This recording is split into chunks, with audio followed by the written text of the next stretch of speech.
This is John Costa, the editor of Citizens Eye, and we're here in Alton Square outside the Curve Theatre in the Cultural Court, and I'm joined by Andy Salkeld, who's the City Council cycling coordinator. Hi, good afternoon, Andy. How you doing? Good, thanks. Yeah. Good. Now you're here with members.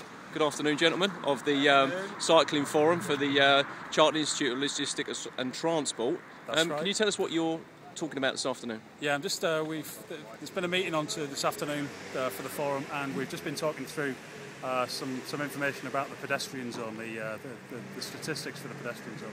I've just been illustrating how the changes that took place up to September 2008 have had an impact for walking and cycling in the city centre.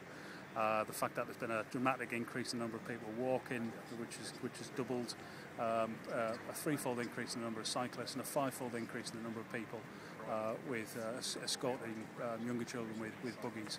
A 50% increase in the number of people recognise themselves as disabled. What we're doing is just now taking a walk through the pedestrian zone, just to illustrate to people some of the changes that have taken place, the changes to the street, some of the regeneration projects, so that these guys get a feel of it and they can take it away with them and use that information, get see know what Leicester's about.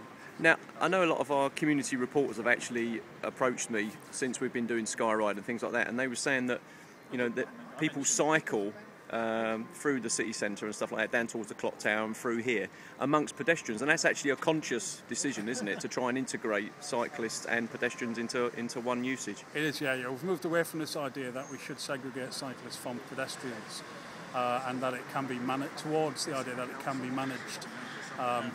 A lot of the streets have been traffic counts, so the vehicle speeds on roads where the school traffic have been slowed down.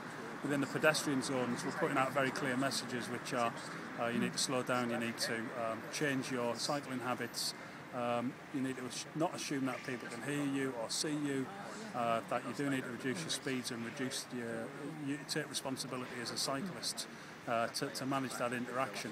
And the evidence is that that's working really effectively in the city, and the positive outcome of that is that there's twice as many people sharing the city streets, which is really good for the businesses and the shops and the economy, and it's been really effective for the city. Okay, which one of you chaps wants to talk to me? He does. How you doing? Can you introduce yourself, please? Hi, I'm Adrian Lord from Arup.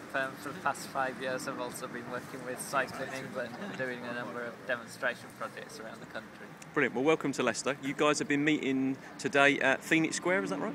Yeah, that's right. What do you think of the Phoenix Square Film and Digital Media Centre? Well, we're very impressed with it, apart from the cycle parking, which could do with upgrading to Sheffield stands, but excellent. That, great. Excellent, at last, we've got it on film. We can do something about it. Parking, that's for rubber beans. So, have you come across many of these kind of integrated pedestrian and cycling zones before in the work that you do? Well, it's always a very controversial decision. There's usually quite a lot of public opposition beforehand to the idea of mixing cyclists and pedestrians and sometimes other traffic as well, because people always think it won't work and it'll be dangerous. But what we've seen in Leicester so far is that it is working, and that there's been a good increase in public transport, walking and cycling within the city, so it's all good. Great. I'm just going to ask Andy quickly, can you actually tell us what the pedestrian zoned areas are in the city centre?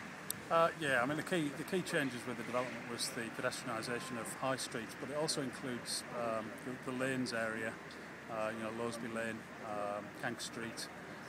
It includes Gallatry Gate, the existing Humberston Gate area. It includes places like this in Alton Square, where formerly this was a through road, and it's been turned into a pedestrian priority plaza. The curbs are soft.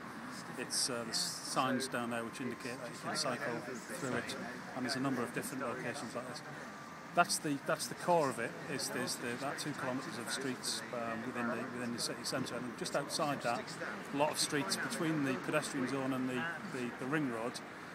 They've been made or remain one-way for car use with two-way for cyclists, and the pedestrian streets have been improved to the same standards as they have been within the core of the pedestrian zone. They link all the regeneration projects together. Brilliant. Well, enjoy the rest of your tour.